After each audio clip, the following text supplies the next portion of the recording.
Chapter 10. Leaving Home. In August 1975, we rented a house in Broomall, Pennsylvania, a suburb west of Philadelphia. The kids were back in school except for Ronnie, who had moved out and was working for the Scientology mission in Chadds Ford, Pennsylvania. Scientology's policy is that when you train to become an auditor, you have to become ordained as a Scientology minister. David, now 15 years old and an auditor, also became an ordained minister. Once ordained, a minister could legally perform marriages, funerals, christenings, and so on. One day my sister Marcia, the only one of my 3 sisters and 1 brother who became interested in Scientology, came to the house and asked David if he would perform the marriage ceremony for her and her fiancée Carol. Marcia and Carol, who was African-American, had applied for a license sometime before, and the license was about to expire, so they needed to get married immediately. I was out selling and called home to check up on things. David answered and said, "Dad, you've got to get home fast. Marcia wants me to marry her and Carol. When the papers find out, can you imagine the headlines? White girl marries black man in Scientology ceremony performed by a kid." As I've said before, he always had a good sense of humor and was well aware of Scientology's outsider status.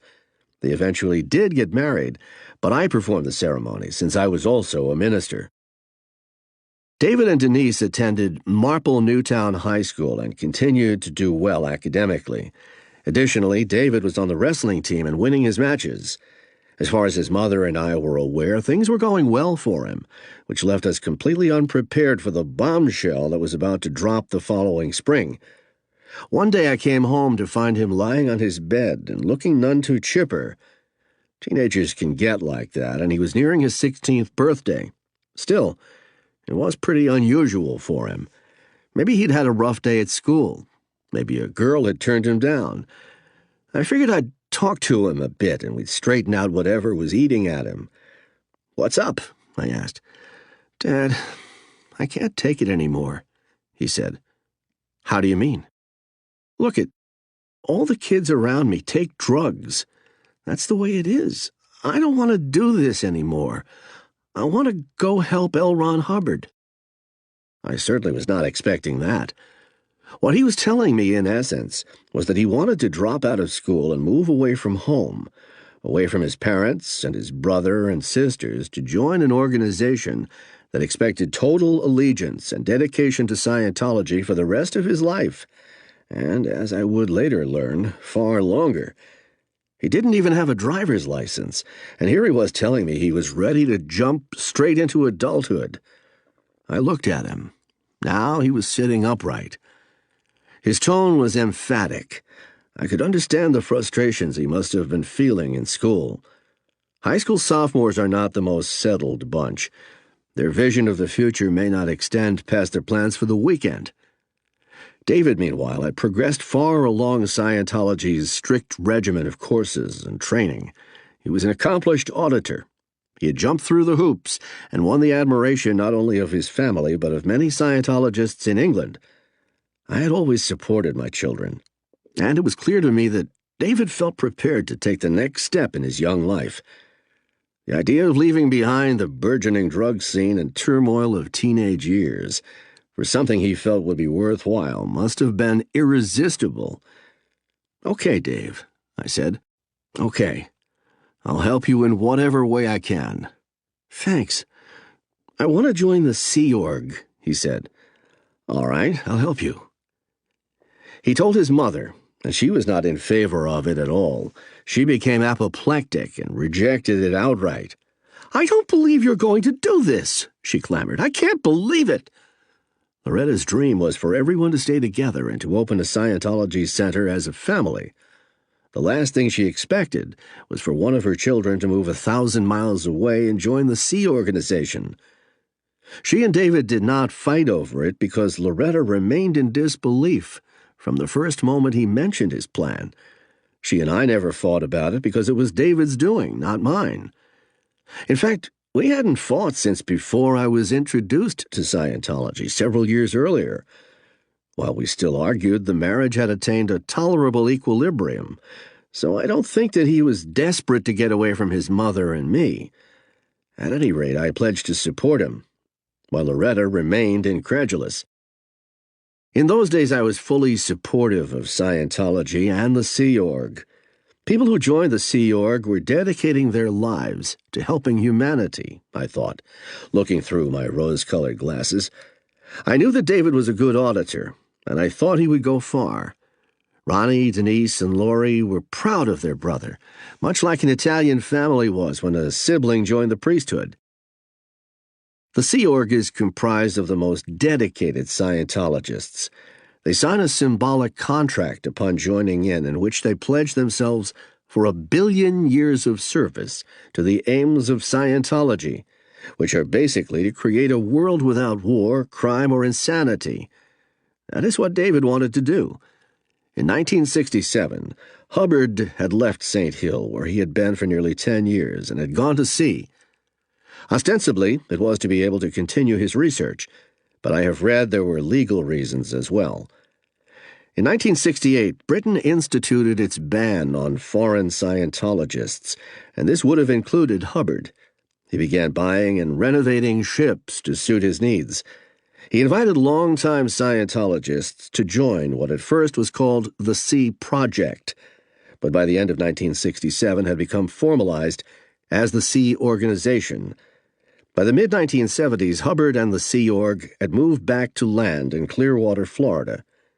Many of the quasi-naval traditions established in its formative years were carried on at the new land base, however.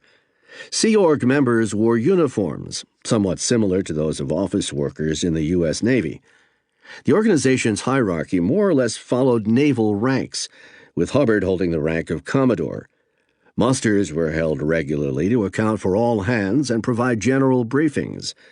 Ranks and ratings ceremonies were held yearly, and deserving members received promotions. Campaign ribbons were awarded for participation in successful projects, which were worn on more formal occasions when people were in their Class A uniforms. I wasn't totally certain how things would turn out for David in the Sea Org, but I had always viewed Scientology as an adventure, and all my kids had done well during our 2 trips to England. I had gotten so much out of Scientology, and had seen David helping others with it, so I thought it would be a terrific career for him. I wanted him to be happy, and I saw how happy he was in England when he was auditing. He was bright, and I thought he would be successful. I felt I had done my best to raise him to be responsible and pursue what he wanted in life. If he was ready to make the quantum leap into a new adventure, who was I to stand in his way? After all, I was not that much older when I joined the Marines, and I was fairly certain that, unlike me at Paris Island, David would not be punched in the head on his first day in the Sea Org. I said I would help him, and I did. I bought him a bunch of clothes and gave him some money. On his 16th birthday, April 30th, 1976, David dropped out of high school, and Loretta and I drove him to the Philadelphia airport. We had his bicycle packed up in a big box along with his suitcases. Loretta still could not accept it. "I can't believe this is happening. I can't believe you are going to do it," she said over and over. But happen it did. He got on the plane and flew to Tampa to join the Sea Org. My relationship with him did not change after that, but David himself began to change. We exchanged letters a time or two every month. In his letters, he seemed to be thriving in his new life. Occasionally, we would talk on the phone, and he always sounded upbeat. There is a generalization about Scientologists who join the Sea Organization that I personally observed to be true. They were people who sincerely wanted to help others and make a better world. The impulse to help is strong in most people, and I think it exists in the greater part of humanity. But there are also a relative few among humankind who would use people's kind hearts and good intentions for selfish ends. You could even say that good people are flawed because they have a hard time conceiving that others are not also basically good, and therefore can be deceived. That is the general environment that David entered when he went to Scientology's then worldwide headquarters in Clearwater, Florida, in May 1976. Anyone who has left home and gone away to college knows what freshman year is like with parents no longer around. I am sure that David felt that same sense of liberation, too. The year before, the church had bought a decaying but well-known Clearwater landmark, the Fort Harrison Hotel, plus another local building, and set up shop. Scientologists began going to Clearwater for auditing or courses, a far more convenient arrangement than going to the Apollo, which was always moving about the Caribbean, having crossed the Atlantic a year or so earlier. They stayed in the hotel's rooms and did their courses or auditing in repurposed cabanas or in the 10th floor ballroom, which had been converted into a course room. The new facility became known as the Flag Land Base. Flag refers to the 8 years when L. Ron Hubbard lived aboard ships in the Mediterranean and Caribbean, and the Apollo, his home, was the flagship of the Sea Organization. The base in Clearwater became the new center of Scientology activities, even though by the next year Hubbard had moved out to California, 2.5 hours east of Los Angeles near Palm Springs. Every 6 months or so I went down to Flag from Philly, and David and I always met and spent time together. Our relationship was the same as it had always been. Each time I was in town, he made a point of coming to see me, and I could tell that he was happy and doing fine. It made me proud. The only change I noticed was that he was very dedicated to his job. He would have to run off somewhere, and since Sea Org members did not make a habit of sharing all the details of their jobs, I did not know much about what he was doing. The Sea Org tended to operate on a need-to-know basis, meaning Sea Org members did not share details about ongoing projects and upcoming plans. But I knew he worked in the part of the organization called the Commodores Messenger Organization, CMO. The unit got its name from Hubbard's rank of Commodore and derived from a communications system he established while at sea. Aboard the Apollo were several children whose parents were members of the Sea Org and served aboard the ship. Hubbard began using these youngsters, preteens, or young teenagers to carry messages for him to various parts of the ship. In time, they became an official adjunct to his office and gained status because of their closeness to Hubbard himself. In Clearwater, the CMO retained its status as the senior administrative arm of the base. Although David was never on the Apollo and had not yet met or worked with Hubbard, he was a bright, energetic young man and became a natural fit with the CMO. He adapted easily to the Sea Org. His dedication to whatever task he was assigned made him popular with others, though I have been told that he was more focused on his work than on socializing with the other messengers. Still, he fit in well, and for a while he had a girlfriend who was also a messenger. He was friendly with his roommates in his dorm and shared their interests in music and sports. Often he and his friends would skip lunch and instead go swimming in the hotel pool, then change and be ready for the afternoon roll call. In the mid-1970s, CB radios were popular and the messengers had CB handles.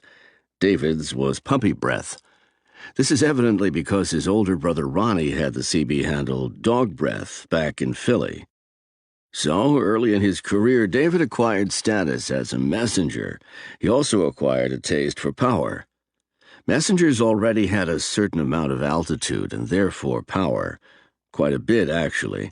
They even had authority over long-time Scientologists, many of whom had been in Scientology for decades and had reached its highest levels of auditor training, executive status, and auditing advancement. This was probably a big mistake on Hubbard's part, since it meant that young people without a lot of Scientology experience were making important decisions based on their position as Commodore's messengers, but not a lot of personal experience with Scientology, its technology, or administrative policy. The value of status over experience was a lesson David absorbed early on, and it became encoded in his DNA. Looking back on it now, I am sure that this is when he began to change. Someone who was there at the time related a story to me that illustrates the point. At the time, David shared a room with 2 other young staff members who were around his age. One evening, they were in their room on the 9th floor of the hotel during the dinner hour. It was time to head downstairs to the after-dinner roll call, which David presided over.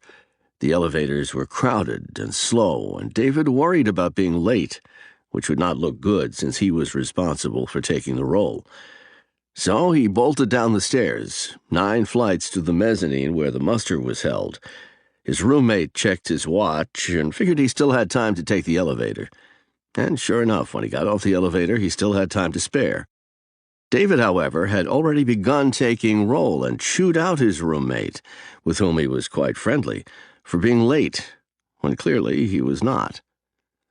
Authority agreed with David, and his ambition was to climb as high as he could in the organization and ultimately work with L. Ron Hubbard himself. Scientology has different bodies of knowledge. One is the technology of auditing another person. Also, the organization is run on administrative principles. Then there are bodies of knowledge that are specialties of the Sea Org, and one of these is mission technology. A mission, in Scientology parlance, is a task that needs to be done outside routine operations. People selected to do missions are called missionaries, and they receive training on how to execute their duties on a mission. Missions can be fired into areas that are troublesome or not doing as well as expected, as well as to implement new systems, or for any number of other reasons. Say, Hubbard had developed a new auditor training course and it needed to be exported to organizations around the world so they could begin to use it to train students. Missions might be sent to organizations to implement it and see that it was being run smoothly. Or if an organization was foundering and had few people coming in for courses or auditing, a mission would be fired in to find out what was wrong and put things right again. David, just turned 16, was selected to do a mission locally at the base in Clearwater to straighten out an area that needed fixing. I am told by someone who was there at the time that David was criticized on that mission because he and the person he was working with were engaged in stat pushing, an action that refers to statistics and has a bad reputation among Scientologists. Statistics are the numbers that reflect how something is doing administratively. Clever people, however, can learn to manipulate statistics to make themselves look good, and this is what Scientologists call stat pushing. They regard the practice as akin to a corporation that focuses solely on turning a profit for shareholders at the expense of the environment, employees, consumers, and society at large. In this instance, David and his colleague were counting jobs as completed when they actually were not. David was guilty of stat pushing, and it eventually caught up with him. A senior executive from that time told me that David's mission was terminated and labeled a failed mission, in other words, unsuccessful. Still, I think that David liked the taste of authority. I cannot say for certain, but I suspect that a desire for more and more power was kindled right there in his early weeks and months in the Sea Org. In 1977, David was transferred to the secret base in La Quinta, California, where LRH had moved, 20 miles southeast of Palm Springs. David became part of a small group of messengers who were there with Hubbard and a larger group of about 50 other Sea Org members who cared for the facility and maintained Hubbard's communication channels to the rest of the Scientology world. David's duties were handling the administrative traffic to and from Hubbard. Again, he fit in well and proved himself to be an energetic team player and popular with the other messengers. Though I did not see him again for a little more than a year, we wrote letters and shared news about what was going on in our lives. In one letter, he said that he had moved to a new base that was in a confidential location, but that he was doing well. That was how I found out he had left Florida. I figured that's the way it is in the Sea Org and took it in stride, especially since it was obviously a promotion. If the location was confidential, it must mean that he was doing something out of the ordinary, and I took that to mean that he had gained a measure of trust from the organization. By this time, Loretta had resigned herself to the fact that David was doing what he wanted, and they remained in touch occasionally. For years, Loretta and I had been considering a divorce, and I agreed to move out in 1977. I got an apartment in Upper Darby near Philly. David got a leave from the Sea Org the next year and stayed with me for a week. He wasn't upset that Loretta and I were separating. In fact, the kids often commented that we should have divorced long before. I was really looking forward to seeing him again and drove to New York to pick him up at JFK. When I saw him, I approached to give him a hug, but he stopped me in my tracks. "Before you hug me, I have a message for you. Today, before I left, we were on the film set, and I was dressed in this suit. LRH said to me, 'Hey, you look good, Misk. Where are you going?' I said, 'I'm going on leave, sir.' He said, 'Well, have a good time.' And just as I was walking out the door, he called out, 'Misk, say hello to your old man for me.' Now here's how that came about. After the band and I cut the album back in England in 1975, its title was Free Will and Ron Savage, I sent a copy to LRH as soon as it came out. One Christmas at the La Quinta base, Dave was on messenger duty helping Hubbard deal with his traffic, and the album was playing when David came into Hubbard's office. He had a wall filled with albums, but mine was on the turntable.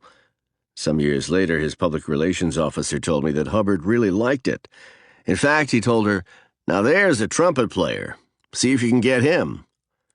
I was so exhilarated at seeing Dave and receiving the greeting from LRH that I got lost leaving the airport, and it took us more than an hour longer to get home. That was the start of a really great week for David and me.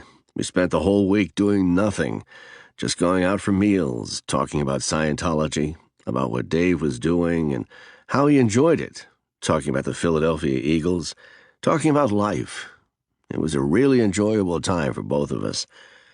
The new facility where he was stationed, known as Winter Headquarters, was a former resort where burned-out business executives could recuperate.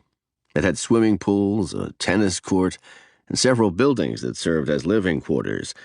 But its chief advantage, so far as Hubbard was concerned, was that it was very hard to locate, although it was right across the road from the posh La Quinta Country Club. Anyone looking for L. Ron Hubbard would have had a difficult time finding him among the tamarisk, salt cedar trees, date palms, scrub brush, and blistering temperatures.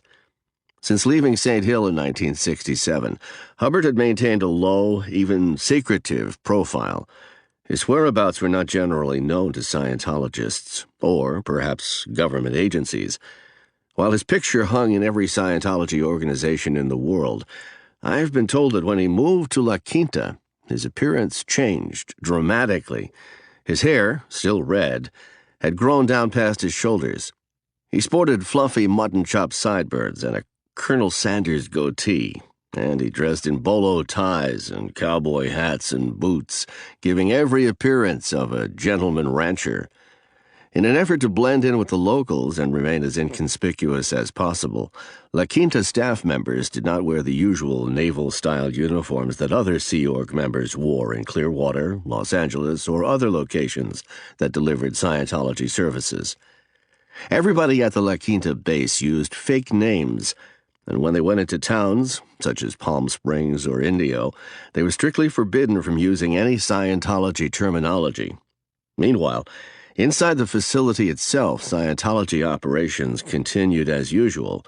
Staff received auditing, meals were served, the facilities were renovated and maintained, and Hubbard continued to direct the growing worldwide Scientology network. In 1978, when David was 18, Hubbard began an ambitious project that had been on his mind since his days in England: training films to demonstrate different aspects of the auditing procedure, such as communication protocols and how to operate the e-meter. Since only about 70 people were on the base at that time, nearly everyone had a job in the filmmaking operation, as well as another administrative duty. David worked as a videographer in Cine, as it was called. Administratively, he was a project operator. This meant he oversaw various projects, run either locally or in remote areas of Scientology, such as ensuring that construction of a new building was completed or implementing a new promotional campaign in churches around the world. People have told me that this was the first time they noticed a vicious streak in him, when he sent nasty communications to people working for him.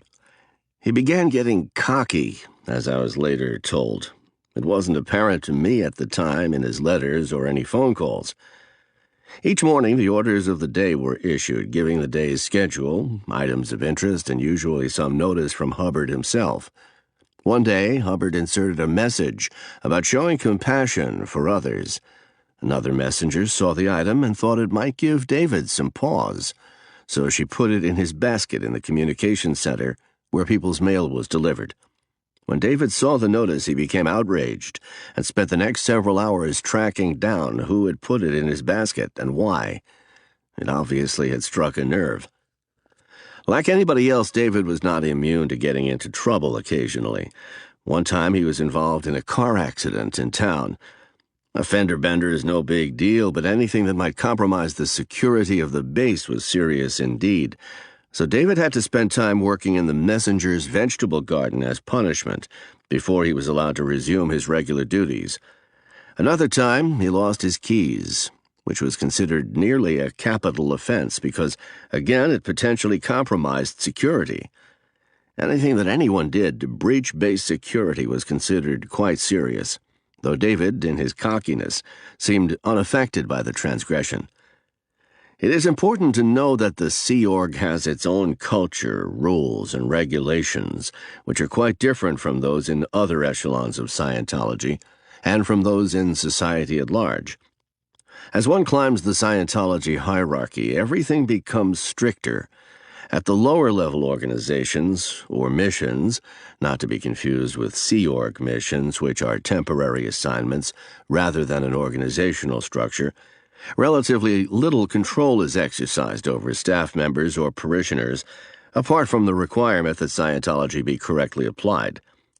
As one moves into a full-fledged church, there are more stringent controls, because the auditing and training materials are more complex. Joining Sea Org is akin to joining the clergy of Scientology, and as in a monastery, it has a whole other set of rules and regulations. Temple monks, unlike Buddhist lay people, for example, spend several hours each day meditating. In the Sea Org, people eat communally, wear uniforms, live in dormitories if they are not married, maintain tight schedules, learn that transgressions of group mores are dealt with more severely, and so on. One of Hubbard's original messengers aboard the Apollo was a young woman named Michelle Barnett. She and David became attracted to each other and were married at the end of 1980 when she was 19 and David was 20. Loretta and I did not attend the wedding since it occurred at the confidential Sea Org base out in California. But when we finally did meet Michelle, we both liked her immediately. She was known to everyone as Shelley, and for many years she was David's closest confidant.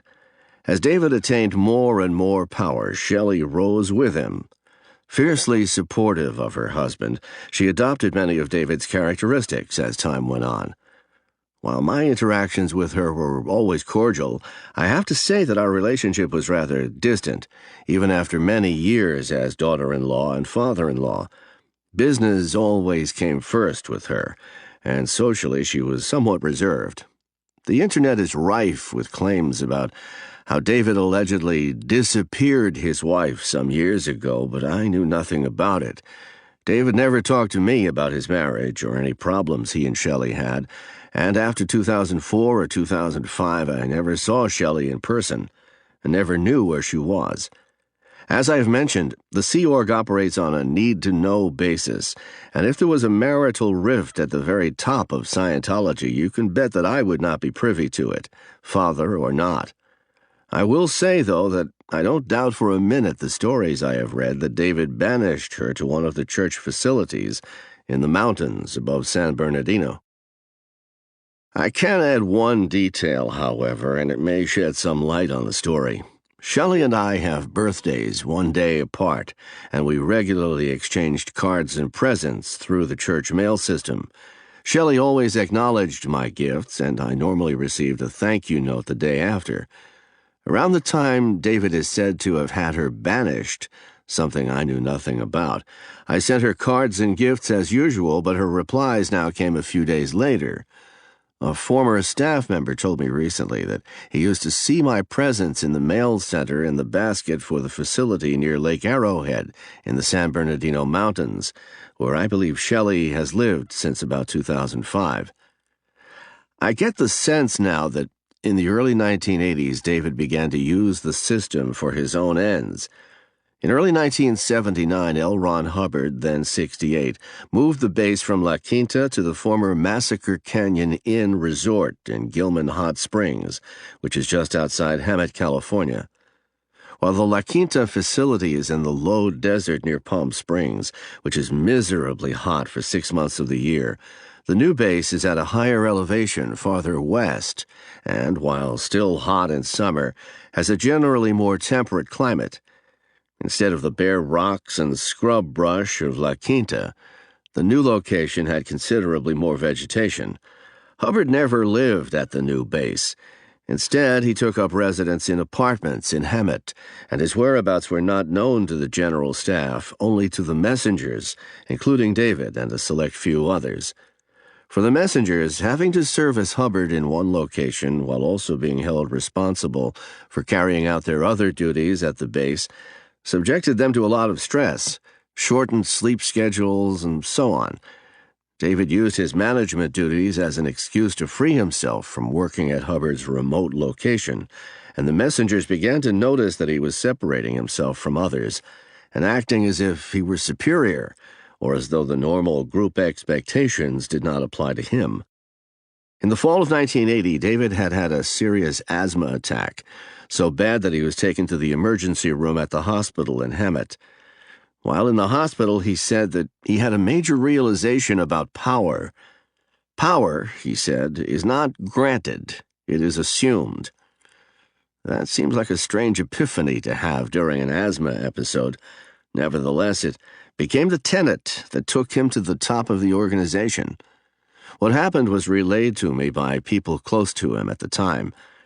That insight became his operating motto, and by 1981, David had elevated himself to a position that effectively removed him from oversight of anybody in the Commodores messenger organization. To use a football expression, he saw daylight and broke for it with everything he had. Thus began what I think was an unholy alliance between him and L. Ron Hubbard.